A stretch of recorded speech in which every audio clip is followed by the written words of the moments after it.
Newsmax. Isn't it adorable when they try to do news? You may know Newsmax. They're kind of like Fox News' little kissing cousin.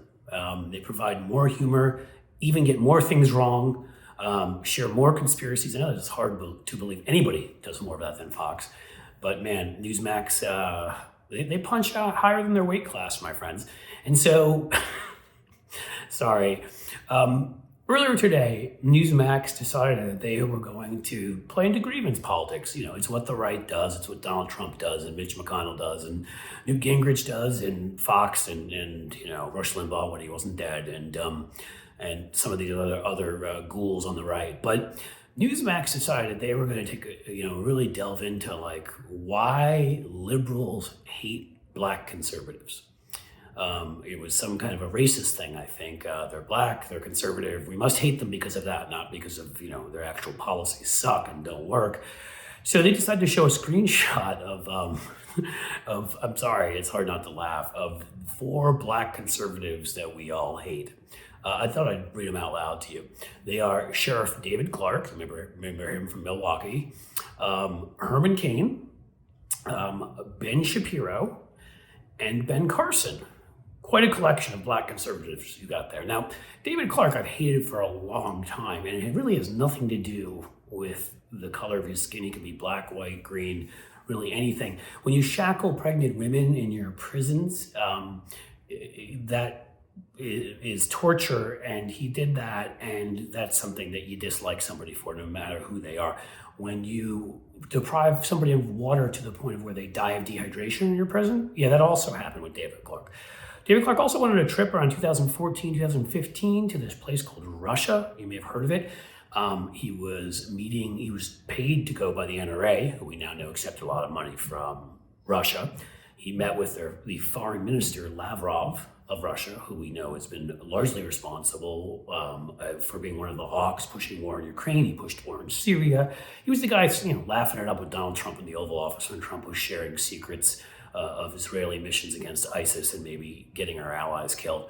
Lavrov's a bad dude, but you know who else David Clark got together with on that nice little NRA-funded trip to Russia? He got together with Maria Butina. You may remember her, Maria Butina, the Russian spy, came over here, had a relationship with a Republican consultant.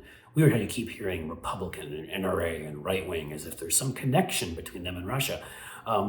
She had a relationship with a Republican consultant, and later was found out that, she was a spy and she was sharing all sorts of information with Russia, convicted in court, kicked out of the country. And David Clark went and hung out with her, took some nice pictures, great pictures. So that's David Clark, and there's a good reason to hate him. Ben Carson, I can't really hate. He's Ben Carson. The dude looks like he's asleep half the time. I don't think he knows what he's talking about. But it's really the other two that are the interesting part about this. So there's Herman Cain who's on there, and what's really kind of interesting about Herman Cain being a black conservative we all hate is he's dead, as in dead. He died in, I want to say September of 2020. He's been dead for a few years now. He died because he got COVID. He got COVID because he went to a large Trump event, a super spreader event, when they were still denying COVID and telling you to shine a bright light up your butt and inject yourself with bleach and God knows what else, eat horse paste like it's going out of style. Well, Herman Cain went, and without a mask and without a vaccination, he's older, he got COVID, and he died from it. He's probably the first prominent conservative to die from it. So listing him among the 4 current black conservatives we hate, I don't hate the man. For 2 years now, I haven't thought much about him except for the fact that he's dead. And then there's Ben Shapiro. He's really black. I don't know what to do. I should probably show you a picture of Ben Shapiro. Ben Shapiro is just about the whitest man alive. How somebody put together a graphic of black Republicans and stuck Ben Shapiro in there should really sort of be up there with the mystery of the Sphinx, and whether we've had aliens visit this planet before.